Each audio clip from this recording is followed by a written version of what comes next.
Business वाढतोय पण bank account ते दाखवत नाही. पैसे जात आहेत आणि येत आहेत यातला तो अनकम्फर्टेबल गॅप, त्याला नाव आहे आणि त्याहूनही महत्त्वाचं त्याला फिक्स आहे. नक्की समस्या ही आहे, तुमचे एक्सपेन्सेस आज हिट करतात, पण कस्टमर पेमेंट्स पुढच्या महिन्यात येतात. तो मिसमॅच कॅशपेक्षा जलद कॉन्फिडन्स ड्रेन करतो. स्मार्टेस्ट मूव्ह म्हणजे बँकेसोबत कॅश क्रेडिट किंवा ओव्हरड्राफ्ट फॅसिलिटी उघडणं. हे स्पेसिफिकली वर्किंग कॅपिटलसाठी डिझाईन्ड आहेत.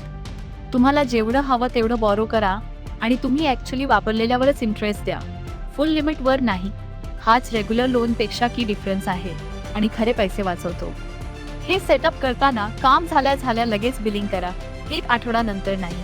आणि सप्लायर रिलेशनशिप अलाव करत असेल तर 15 to 30 day payment extension negotiate करा.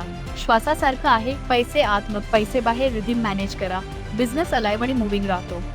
आता ग्रोथ फ्यूल करत नसलेला कुठलाही खर्च कट करा. वाचवलेला प्रत्येक रुपया तुम्हाला चालत ठेवतो. आता एकच काम करा, उद्यम रजिस्ट्रेशन सर्टिफिकेट घेऊन जवळच्या बँक ब्रांचमध्ये जा आणि वर्किंग कॅपिटलसाठी कॅश क्रेडिट फॅसिलिटी रिक्वेस्ट करा. तुमचा मंथली टर्नओव्हर सांगा. प्रोसेस स्ट्रेट फॉरवर्ड आहे आणि बहुतेक बँक्स MSME ॲप्लिकेशन्सना प्रायोरिटी देतात. कॅश क्रंच म्हणजे बिझनेस फेल होतोय असं नाही, म्हणजे तुम्ही सिस्टीमपेक्षा जलद ग्रो करतोय. सेव्ह करा, शेअर करा आणि कमेंट्समध्ये तुमचा सर्वात मोठा मनी मॅनेजमेंट चॅलेंज टाका.